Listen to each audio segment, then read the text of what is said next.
बेटा, आज हम लोग डिस्कस करेंगे किंगडम मोनेरा का एक important character, that is cell envelope. क्या डिस्कस करेंगे? सेल एनवेलप के बारे में हम डिस्कस करेंगे। ध्यान से सुनना सारे बच्चे, मोस्ट इम्पॉर्टेंट कैरेक्टर है बैक्टीरिया का। तो सेल एनवेलप को हम 3 कैटेगरी में डिवाइड करते हैं। आउटर जो सेल एनवेलप होता है उसको कहा जाता है ग्लाइकोकैलिक्स।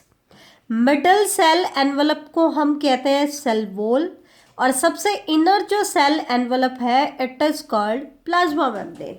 तो सेल एनवलप को हमने 3 लेयर्स में डिवाइड कर लिया है। Outer is called glycocalyx, middle is called cell wall and inner is called plasma membrane. तो इसमें हम सबसे पहले डिस्कस करेंगे ग्लाइकोकैलिक्स लेयर के बारे में।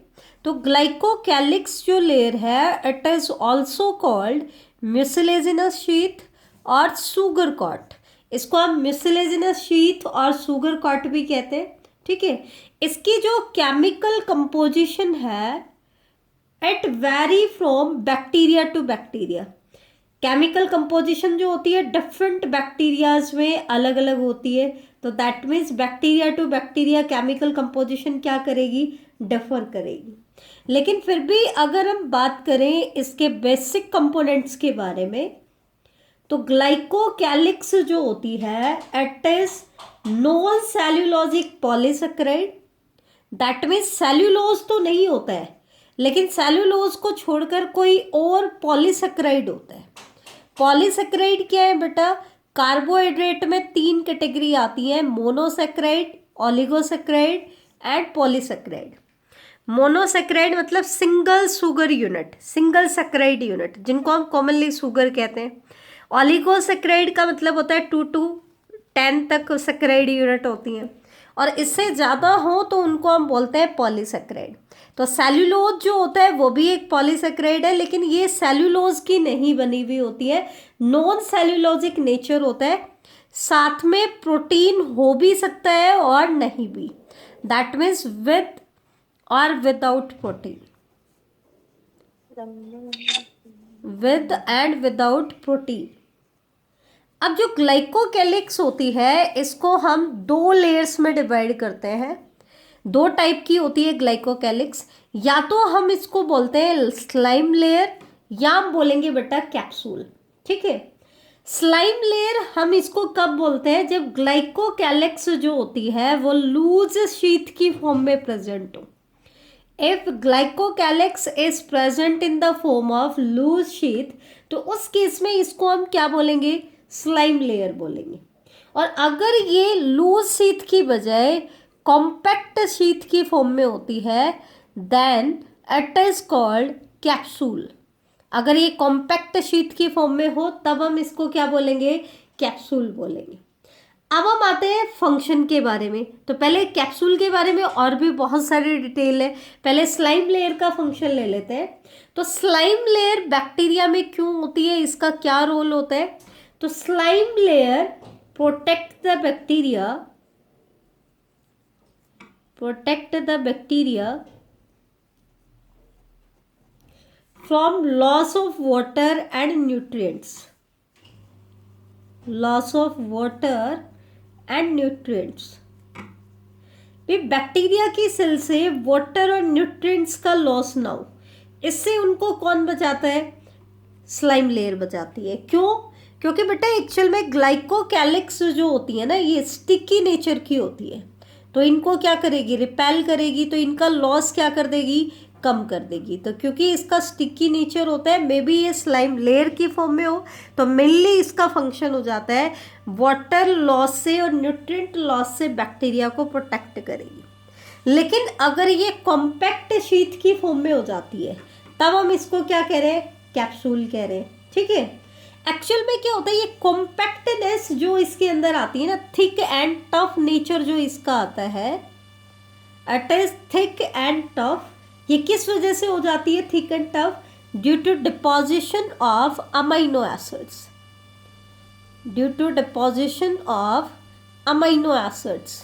अमाइनो एसिड्स के डिपोजिशन की वजह से कैप्सूल्स जो है वो हार्ड और थिक हो जाते हैं, ठीक है। और एक चीज़ ध्यान रखना, आगे भी हम पढ़ेंगे, ट्रांसफॉर्मेशन एक प्रोसेस आएगा, उसमें भी हम देखेंगे कि जो कैप्सुलेटेड बैक्टीरियाज होते हैं, दैट मीन्स ऐसे बैक्टीरिया जिनके अंदर कैप्सूल प्रेजेंट होता है, उनको हम कहते हैं कैप्सुलेटेड बैक्टीरिया। तो जो कैप्सुलेटेड बैक्टीरिया होते हैं वो मोस्टली पैथोजेनिक होते हैं, that means they are disease causing. ध्यान रखना, कैप्सुलेटेड बैक्टीरिया जो होते हैं वो मोस्टली पैथोजेनिक होते हैं। और सेकंड मोस्टली क्या होते हैं, एट्राइकस होते हैं। आगे हम बैक्टीरिया के अंदर फर्दर इसकी कैटेगरीज पढ़ेंगे। तो एट्राइकस, ए का मतलब होता है विदाउट, और ट्राइकस वर्ड यहाँ पर यूज होता है फ्लैजिला के लिए। दैट मीन्स पैथोजेनिक बैक्टीरिया जो होते हैं वो विदाउट फ्लैजिला होते हैं, दैट मीन्स नॉन मोटाइल होते हैं। तो ये चीज़ भी आपको ध्यान रखनी है कि जो कैप्सुलेटेड बैक्टीरियाज होते हैं मोस्टली पैथोजेनिक होते हैं एंड एट्राइकस होते हैं, विदाउट फ्लैजिला होते हैं। अब क्वेश्चन आता है कि कैप्सूल का क्या फंक्शन है। अगर हम कैप्सूल के फंक्शन के बारे में डिस्कस करें तो कैप्सूल बहुत इंपॉर्टेंट रोल प्ले करता है। तो फंक्शन ऑफ कैप्सूल हम देख लेते हैं एक बार, क्या क्या फंक्शन है। जैसे हमने कहा कि ये मोस्टली पैथोजेनिक होते हैं, तो क्यों होते हैं पैथोजेनिक वो हम डिस्कस करेंगे। तो सबसे पहला फंक्शन आता है कैप्सूल का, at protect the bacteria from desiccation. Desiccation मतलब ड्राई कंडीशन से बचाता है। क्यों बचाता है, क्योंकि ये इसमें वॉट डेसिकेशन से प्रोटेक्ट करेगा। अगर ये बैक्टीरिया ऐसी कंडीशंस में है जहाँ पे बाहर टेम्परेचर बहुत हाई है, ड्राई कंडीशंस है, तो बैक्टीरिया ड्राई कंडीशन से अपने आप को प्रोटेक्ट कैसे करेगा। अगर उसमें कैप्सूल है तो वो वहाँ सरवाइव कर जाएगा, और अगर कैप्सूल नहीं है तो उसकी डेथ हो जाएगी। तो एक तो ये बैक्टीरिया को डेसिकेशन से बचाते हैं, दूसरा फैगोसाइट से बचाते हैं। किसी भी बॉडी में जब बैक्टीरिया एंटर करते हैं तो उनका इम्यून सिस्टम एक्टिवेट हो जाता है और वो फैगोसाइट सेल को सिक्रीट करती हैं, जो कि फॉरेन पार्टिकल को एनगल्फ करेंगी और उनको डाइजेस्ट करेंगी। तो ये अगर बैक्टीरिया आपका कैप्सुलेटेड है तो वो उस बैक्टीरिया को फैगोसाइट से भी प्रोटेक्ट करेगा, साथ में टॉक्सिक केमिकल से भी प्रोटेक्ट करेगा। इसका मतलब अगर डॉक्टर आपको ड्रग दे रहे हैं तो वो ड्रग किसके ऊपर लेस इफेक्टिव होती है, अगर बैक्टीरिया आपका कैप्सुलेटेड होता है। और यही कारण होता है कि केमिकल्स के, ड्रग्स के, ये बैक्टीरिया क्या हो जाते हैं, ये अपने आप को प्रोटेक्ट कर लेते हैं। इसका मतलब अगर हमारी बॉडी में इन्फेक्शन है कैप्सुलेटेड बैक्टीरिया का तो उसको ट्रीट करना बहुत मुश्किल हो जाता है, क्योंकि ना तो हमारा इम्यून सिस्टम उसको रिकॉग्नाइज कर पाता है और ना ही जो ड्रग्स हैं वो उसको डिस्ट्रॉय कर पाती हैं। तो ये जो कैप्सूल होती है, it protect the bacteria from desiccation, phagocytes, toxic chemicals and drugs, इनसे इसको प्रोटेक्ट करता है। और इवन फ्रॉम वायरसेस से भी इसको बचाता है। दूसरा, जो कैप्सूल होता है ये किसी भी बैक्टीरिया को WBC से भी प्रोटेक्ट करेगा। WBC क्या है, फैगोसाइटोसिस करती है, हमारे इम्यून सिस्टम में एक इम्पॉर्टेंट रोल प्ले करती है। तो ये इसको प्रोटेक्शन प्रोवाइड करेगा, किसके लिए भी, WBC से भी प्रोटेक्शन देगा। ठीक है, तो प्रोटेक्शन देगा किससे, WBC से। तीसरा क्या है, ये किसी भी बॉडी के, कोई भी होस्ट है जिसकी बॉडी में बैक्टीरिया एंटर कर रहा है, उसको उसके जो इम्यून सिस्टम को एक्टिवेट होने से रोकेगा। Prevent the activation of immune system. अगर किसी की बॉडी में कैप्सुलेटेड बैक्टीरिया है तो ये उस होस्ट का, हालांकि फॉरेन जो एजेंट है वो बॉडी में एंटर हो रहा है लेकिन फिर भी उसका इम्यून सिस्टम एक्टिवेट नहीं होगा। जबकि नॉर्मली क्या होता है, अगर फॉरेन एजेंट, कोई भी फॉरेन बॉडी के अंदर एंटर होती है तो बॉडी उसको फॉरेन रिकॉग्नाइज करती है और हमारा इम्यून सिस्टम क्या हो जाता है, एक्टिवेट हो जाता है। लेकिन अगर वो बैक्टीरिया कैप्सुलेटेड है तो इम्यून सिस्टम को एक्टिवेट नहीं होने देगा। ऊपर से WBC एक्टिवेट क्यों नहीं होगा, क्योंकि WBC से भी वो उसको प्रोटेक्शन दे रहा है, फैगोसाइट्स जो दूसरी फैगोसाइट्स हैं उनसे भी प्रोटेक्शन दे रहे हैं, तो ड्रग्स भी उसके अगेंस्ट इफेक्टिव नहीं है, केमिकल्स, टॉक्सिक केमिकल्स भी मतलब उसको किल नहीं कर सकते हैं, इवन वायरसेस भी उसको डिस्ट्रॉय नहीं कर सकते हैं। दैट मीन्स यही रीज़न होता है कि कैप्सुलेटेड बैक्टीरिया जो होते हैं दे आर मोस्टली पैथोजेनिक। ठीक है, कैप्सूल एक्चुअल में देखा जाए तो ऐसा नहीं है कि कैप्सूल के बिना जो बैक्टीरिया वो सरवाइव नहीं कर सकता। कैप्सूल कोई एसेंशियल फीचर नहीं है किसी भी बैक्टीरिया का, it is not a essential feature, लेकिन ये बैक्टीरिया को क्या देता है, एक स्पेशल एबिलिटी देता है, सेकेंडरी फंक्शन प्रोवाइड करता है, एडिशनल बेनिफिट देता है।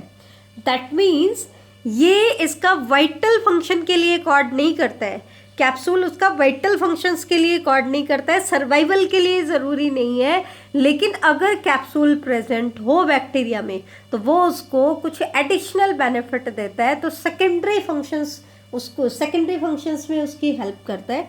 तो ये होता है आपका कैप्सूल वाला पार्ट। तो ये हमने फर्स्ट पार्ट कंप्लीट कर लिया है ग्लाइकोकैलिक्स के बारे में। इसमें मैं एक बार दोबारा से रिवाइज कर देती हूँ। ग्लाइकोकैलिक्स में हमने क्या कहा है, इसी को हमने म्यूसिलेजिनस शीट कहा क्योंकि ये स्टिकी नेचर की होती है। सेकंड हमने क्या कहा कि इसी को हम शुगर कॉट भी कह रहे हैं, क्यों, क्योंकि पॉलीसेक्राइड से बनी है, तो बहुत सारी सेक्राइड यूनिट से ये बनी होती है, इसलिए इसको शुगर कॉट भी बोल देते हैं। ठीक है, फिर हमने पढ़ा कि इसको हम लूज शीट की फॉर्म में होगी तो स्लाइम लेयर बोलेंगे, और अगर कॉम्पैक्ट शीट की फॉर्म में होगी तो हम इसको कैप्सूल बोलेंगे।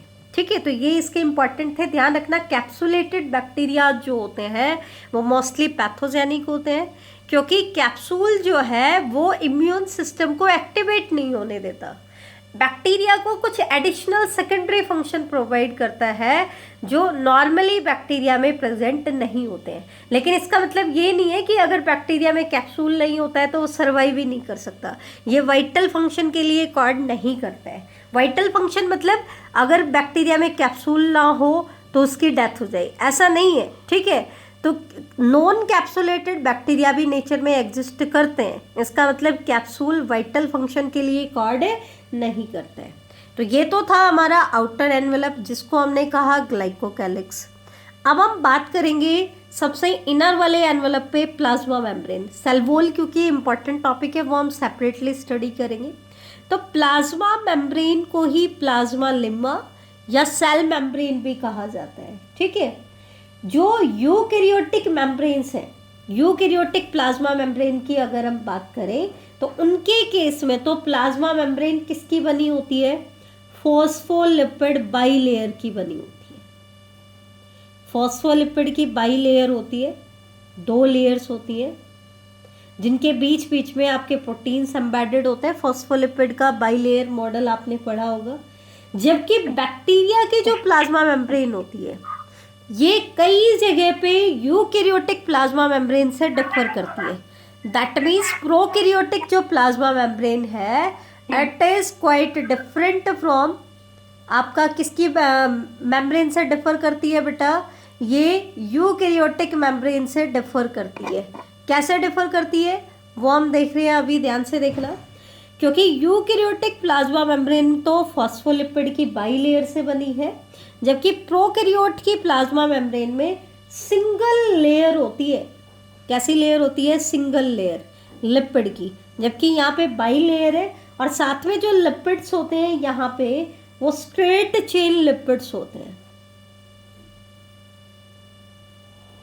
कैसे लिपिड्स होते हैं, स्ट्रेट चेन लिपिड्स होते हैं। ठीक है, आगे देखो सेकंड पॉइंट जो इसमें डिफर करता है, वो सेकंड पॉइंट में का डिफरेंस क्या है कि यूकैरियोटिक प्लाज्मा मेम्ब्रेन्स में स्टीरोल्स प्रेजेंट होते हैं। कॉम्प्लेक्स लिपिड है, स्टीरोल्स बोलते हैं, तो इनके केस में तो स्टीरोल्स प्रेजेंट होते हैं। लेकिन प्रोकैरियोटिक प्लाज्मा मेम्ब्रेन में स्टीरोल्स क्या होते हैं, एब्सेंट होते हैं। स्टीरोल जैसे हम किसकी बात करें, कोलेस्ट्रॉल की, जैसे हमारी बॉडी में भी कोलेस्ट्रॉल होता है, लेकिन प्रोकैरियोट्स जो होते हैं उनकी बॉडी में कोलेस्ट्रॉल नहीं होता है। ये चीज़ आप ध्यान रखना, उनकी बॉडी में कोलेस्ट्रॉल नहीं होता है। कोलेस्ट्रॉल की जगह पे उनमें एक स्पेशल केमिकल होता है जिसको हम कहते हैं हॉप्पेनॉइड्स। हॉप्पेनॉइड्स जो है वो कल्चर मीडिया को एक बीटर टेस्ट प्रोवाइड करते हैं। और हाइपेनॉइड का फंक्शन क्या होता है, कई बार एग्जामिनर पूछ लेता है। तो ये क्या करता है, it stabilise the bacterial membrane, it stabilise bacterial membrane. मैं दोबारा से रिपीट कर देती हूँ, एक बार ध्यान से देखना। हालांकि जो आपकी बैक्टीरिया की प्लाज्मा मेम्ब्रेन है वो भी फॉस्फोलिपिड की बनी हुई है, लेकिन यूकैरियोटिक प्लाज्मा मेम्ब्रेन और प्रोकैरियोटिक प्लाज्मा मेम्ब्रेन में कुछ डिफरेंस है। पहला डिफरेंस क्या है, यूकैरियोटिक प्लाज्मा मेम्ब्रेन तो फॉस्फोलिपिड बाईलेयर की बनी होती है, जबकि यहाँ पे क्या होती है, सिंगल लेयर होती है और स्ट्रेट चेन लिपिड्स की बनी होती है। दूसरा डिफरेंस क्या है, यूकैरियोटिक प्लाज्मा मेम्ब्रेन के अंदर आपको स्टीरोल्स भी देखने को मिलेंगे जैसे कि कोलेस्ट्रॉल, जबकि प्रोकैरियोटिक प्लाज्मा मेम्ब्रेन में जो स्टीरोल्स होते हैं, कोलेस्ट्रॉल होता है, वो एब्सेंट होता है। उनकी जगह पे क्या होता है, हाइपेनॉइड्स होते हैं। हालांकि ये काफ़ी हद तक स्टीरोल से रिजेंबल करते हैं, लेकिन ट्रू स्टीरोल्स नहीं होते हैं।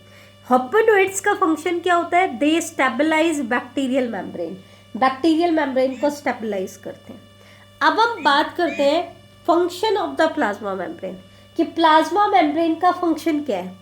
तो एक तो जो कॉमन फंक्शन प्लाज्मा मेम्ब्रेन का होता है कि प्लाज्मा मेम्ब्रेन जो होती है सेमी परमिएबल होती है, तो कुछ सिलेक्टेड आइटम्स को पास आउट होने देती है, ठीक है, अंदर से बाहर या बाहर से अंदर, ठीक है। एक से ध्यान रखना, एक तो वर्ड होता है परमिएबल, परमिएबल मतलब सॉल्यूट और सॉल्वेंट सभी को पास आउट होने देती है। एक होता है इम्परमिएबल, किसी को भी पास आउट नहीं होने देती। एक होता है सेमी परमिएबल, हाफ परमिएबल है, ठीक है। तो एक होता है सेलेक्टिवली परमिएबल, सेलेक्टिवली मतलब कुछ सेलेक्टेड सॉल्यूट्स को ही पास आउट होने देती है। तो ये चीज़ ध्यान रखना, जो प्लाज्मा मेम्ब्रेन होती है वो कैसी होती है, सेमी परमिएबल होती है। दूसरा इसका इम्पॉर्टेंट फंक्शन क्या आता है, ये बहुत इम्पॉर्टेंट है कि जो प्लाज्मा मेम्ब्रेन होती है प्रोकैरियोट्स की, इट इज मेटाबॉलिकली एक्टिव। ये क्या होती है, मेटाबॉलिकली एक्टिव होती है। प्रोकैरियोट और यूकैरियोट के डिफरेंस में भी वहाँ पे भी मैंने कराया था कि प्रोकैरियोट्स में क्या होता है, प्लाज्मा मेम्ब्रेन इनफोल्डिंग शो करती है, और इस इनफोल्डिंग को हमने क्या नाम दिया था, मीजोसोम। अब मीजोसोम है क्या, प्लाज्मा मेम्ब्रेन की ही फोल्डिंग है, और इस मीजोसोम में क्या प्रेजेंट होते हैं, आपके रेस्पिरेटरी एंजाइम्स होते हैं, ठीक है। इलेक्ट्रॉन ट्रांसपोर्ट चेन होती है रेस्पिरेशन के अंदर, तो इलेक्ट्रॉन ट्रांसपोर्ट चेन के एंजाइम्स आपके कहाँ प्रेजेंट होते हैं, मीजोसोम में।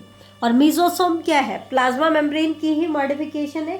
इसका मतलब कि जो प्लाज्मा मेम्ब्रेन होती है बैक्टीरिया की, ये मेटाबॉलिकली एक्टिव होगी because it carry respiratory enzyme of electron transport chain, ठीक है। और ये इलेक्ट्रॉन ट्रांसपोर्ट चेन के रेस्पिरेटरी एंजाइम्स क्यों चाहिए, एरोबिक रेस्पिरेशन के लिए चाहिए। किसके लिए चाहिए, एरोबिक रेस्पिरेशन के लिए, ठीक है, रेस्पिरेशन में रिक्वायर्ड होते हैं। तो ये चीज ध्यान रखना। तीसरा इसका इंपॉर्टेंट फंक्शन क्या होता है, रिसेप्टर मॉलिक्यूल्स होते हैं प्लाज्मा मेम्ब्रेन पे। क्या होता है, रिसेप्टर मॉलिक्यूल, कि प्लाज्मा मेम्ब्रेन जो होती है उसके ऊपर रिसेप्टर मॉलिक्यूल होती हैं जो बैक्टीरिया की हेल्प करेंगे किसी भी केमिकल को डिटेक्ट करने में और रिस्पोंड करने में। ध्यान रखना, रिसेप्टर मॉलिक्यूल बैक्टीरिया की किस में हेल्प करेंगे, किसी भी केमिकल को डिटेक्ट करके उसको रिस्पोंड करने में। तो इसके ऊपर कुछ रिसेप्टर मॉलिक्यूल भी होते हैं। इसके अलावा एक और इसका इम्पॉर्टेंट फंक्शन होता है, कुछ हद तक ये सिंथेसिस ऑफ सेल वॉल में भी इन्वॉल्व होती है। किसमें इन्वॉल्व होती है, सिंथेसिस ऑफ सेल वॉल। मैं दोबारा से रिपीट कर देती हूँ, बेटा ध्यान से सुनना। क्या क्या बताया है मैंने क्या कहा है कि प्लाज्मा मेम्ब्रेन को ही प्लाज्मा लीमा या सेल मेम्ब्रेन भी हम बोलते हैं। प्लाज्मा मेम्ब्रेन फॉस्फोलिपिड की ही बनी हुई है, लेकिन यूकैरियोट से कैसे डिफर करती है कि यहाँ पे फॉस्फोलिपिड की सिंगल लेयर होगी और वो भी लिपिड कैसे होंगे, स्ट्रेट चेन के लिपिड्स होंगे। दूसरा डिफरेंस क्या आता है कि इनके अंदर स्टीरोल्स प्रेजेंट नहीं होते हैं, जैसे कि कोलेस्ट्रॉल एब्सेंट होता है, उनकी जगह पे केमिकली सिमिलर होपेनोइड्स प्रेजेंट होते हैं, और होपेनोइड्स क्या कहते हैं, बैक्टीरियल मेम्ब्रेन को स्टेबलाइज करते हैं। और प्लाज्मा मेम्ब्रेन के फंक्शन पूछ ले तो एक तो इम्पॉर्टेंट क्या हो गया कि ये सेमी परमिएबल होती है, दूसरा मेटाबॉलिकली एक्टिव होती है, क्योंकि जब ये मीजोसोम बना लेती है तो इस प्लाज्मा मेम्ब्रेन पे रेस्पिरेटरी एंजाइम्स लोकेटेड होते हैं इलेक्ट्रॉन ट्रांसपोर्ट चेन के, तो ये रेस्पिरेशन में हेल्प करती है। तीसरा इसका फंक्शन क्या होगा, इसके ऊपर रिसेप्टर मॉलिक्यूल्स होते हैं जो किसी भी बैक्टीरिया की हेल्प करेंगे किसी केमिकल को डिटेक्ट करके उसको रिस्पॉन्ड करने में। और चौथा ये सिंथेसिस ऑफ सेल वॉल में भी हेल्प करती है।